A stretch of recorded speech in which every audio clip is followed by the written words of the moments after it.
ଆଜି ରୁତ୍ର ବିବରଣର ଦ୍ୱିତୀୟ କାହାଣୀ ନଅମୀ ଏବଂ ବୋଆଜଙ୍କ ସହିତ ଜଡ଼ିତ ହୋଇଥିବା ଆମେ ବାକ୍ୟ ପଢ଼ିବା, ଯାହା ରୁତ୍ର ବିବରଣର ଦ୍ୱିତୀୟ ଅଧ୍ୟାୟ 1 ପଦରୁ 13 ପଦରେ ଦେଖାଯାଏ। ସେଠାରେ ଆମେ ଏକ ପ୍ରଭାବଶାଳୀ ଏବଂ ଧନୀ ବ୍ୟକ୍ତିଙ୍କୁ ଦେଖିବା, ଯାହାଙ୍କ ନାମ ବୋଆଜ ଅଟେ। ଯେପରି ବିଚାରକର୍ତ୍ତାଙ୍କ ପୁସ୍ତକ ଅନୁସାରେ ସେ ଜଣେ ବ୍ୟକ୍ତି ଯେ ଆକର୍ଷଣ କରିବା ପାଇଁ ଦକ୍ଷତା ପ୍ରାପ୍ତ ହୋଇଥିଲେ। ଏଠାରେ ବୋଆଜ ତାଙ୍କ କ୍ଷେତ୍ରରେ କାର୍ଯ୍ୟ କରୁଥିବା ଲୋକମାନଙ୍କୁ ଏପରି ଆଶୀର୍ବାଦ କରି କହନ୍ତି, ସଦାପ୍ରଭୁ ଆପଣମାନଙ୍କ ସହିତ ରୁହନ୍ତୁ। ଓ ଏହା ଶୁଣିବା ପରେ କ୍ଷେତରେ କାମ କରୁଥିବା ଲୋକମାନେ ମଧ୍ୟ ବୋଆଜଙ୍କୁ ଏପରି କହନ୍ତି, ସଦାପ୍ରଭୁ ମଧ୍ୟ ଆପଣଙ୍କୁ ଆଶୀର୍ବାଦ କରନ୍ତୁ।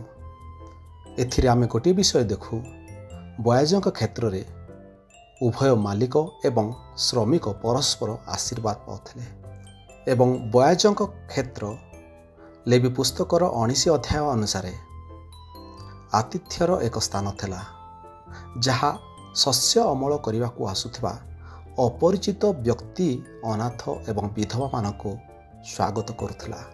ଯେତେବେଳେ ରୁଥ୍ ନିଜ ସହର ବେଥେଲେମକୁ ଫେରିଆସିଲେ, ବାର୍ଲି ଅମଳ ଆରମ୍ଭ ହୋଇଥିଲା।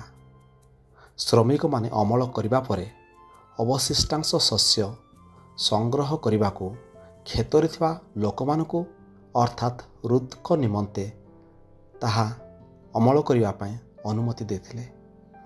ତାପରେ ସୌଭାଗ୍ୟବଶତଃ ସେ ଏହି ସ୍ଥାନକୁ ଆସିଥିଲେ, ଯାହା ବୋଆଜଙ୍କର କ୍ଷେତ୍ର ଥିଲା। ବୋଆଜ ଜଣେ ଯୁବତୀଙ୍କୁ ନିଜ କ୍ଷେତ୍ରରେ କାମ କରୁଥିବା ଦେଖି କ୍ଷେତରେ କାମ କରୁଥିବା ଏକ ବ୍ୟକ୍ତିଙ୍କୁ ପଚାରିଲେ, ସେ ସ୍ତ୍ରୀ କିଏ? ନିର୍ଦ୍ଦେଶକ ଉତ୍ତର ଦେଲେ, ସେ ଜଣେ ମୋଆବ ଦେଶୀୟା ମହିଳା, ଯିଏକି ନଅମୀଙ୍କ ସହ ବେଥେଲେହେମକୁ ଆସିଛନ୍ତି। ସେହି ସମୟରେ ରୁଥ୍ଙ୍କ ଅବସ୍ଥା ବିଷୟରେ ଜାଣିଥିବା ବୋଆଜ ତାଙ୍କୁ ଅନ୍ୟ କ୍ଷେତ୍ରକୁ ଯିବାକୁ ନୁହେଁ, ବରଂ ଏଠାକୁ ଅର୍ଥାତ୍ ତାଙ୍କ କ୍ଷେତ୍ରକୁ ବାରମ୍ବାର ଆସି ଶସ୍ୟ ଅମଳର ଆଶୀର୍ବାଦ ପାଇବା ପାଇଁ ତାହାଙ୍କୁ ସେ ଅନୁରୋଧ କରିଥିଲେ। ଏହା ସହିତ ସେ ମଧ୍ୟ କିଛି ଜଳ ପିଇବା ପାଇଁ ଦେଇଥିଲେ। ରୁଥ୍ ବୋଆଜଙ୍କୁ ପ୍ରଣାମ କରିବା ପରେ ତାହାଙ୍କୁ ଏପରି ପଚାରୁଛନ୍ତି, ଆପଣ କିଏ ଯେ କି ମୋତେ ଦୟା କଲେ? ଏହା ଶୁଣିବା ପରେ ବୋଆଜ ଏପରି କହନ୍ତି, ରୁଥ୍ ତାଙ୍କ ଶାଶୁ ନଅମୀଙ୍କ ପ୍ରତି ଯାହା କରିଛନ୍ତି ଏବଂ ସେ ଜାଣିଛନ୍ତି ଯେ ସେ ନିଜ ଦେଶ ଛାଡ଼ି ଇସ୍ରାଏଲକୁ ଆସିଅଛନ୍ତି। ଏଥିରେ ସେପରି କହନ୍ତି, ତୁମ୍ଭେ କରିଥିବା କାର୍ଯ୍ୟ ପାଇଁ ପ୍ରଭୁ ତୁମ୍ଭକୁ ପୁରସ୍କାର ଦିଅନ୍ତୁ ଏବଂ ଇସ୍ରାଏଲର ପରମେଶ୍ୱର ତୁମ୍ଭକୁ ସମ୍ପୂର୍ଣ୍ଣ ପୁରସ୍କାର ଦିଅନ୍ତୁ, ଯାହାର ପକ୍ଷ ତଳେ ଆପଣ ଆଶ୍ରୟ ନେବାକୁ ଆସିଅଛନ୍ତି। ହଁ, ଏହି ପୁସ୍ତକକୁ ଆମେ ପଢ଼ିବା ସମୟରେ ଏହାକୁ ଆମେ ନିଶ୍ଚୟ ମନେ ରଖିବା ଉଚିତ। ରୁଥ୍ଙ୍କ ବିବରଣର ପୁସ୍ତକ ହେଉଛି ସେହି ସମୟର କାହାଣୀ ଯେତେବେଳେ ବିଚାରକର୍ତ୍ତାମାନେ ଶାସନ କରୁଥିଲେ ଏବଂ ଲୋକମାନେ ତାଙ୍କ ନିଜ ମତ ଅନୁଯାୟୀ ବଞ୍ଚୁଥିଲେ। ଅଧିକାଂଶ ଲୋକ ଈଶ୍ୱରଙ୍କର ଇଚ୍ଛା ଅପେକ୍ଷା ନିଜ ଇଚ୍ଛା ଏବଂ ଚିନ୍ତାଧାରା ଅନୁଯାୟୀ ବଞ୍ଚୁଥିଲେ। ତଥାପି ବାଇବଲ ଆମକୁ କହୁଛି ଯେ ଏପରି କିଛି ଲୋକ ଥିଲେ ଯେଉଁମାନେ ଈଶ୍ୱରଙ୍କର ଇଚ୍ଛାକୁ ଅନୁସରଣ କରିବା ପାଇଁ ଚେଷ୍ଟା କରୁଥିଲେ।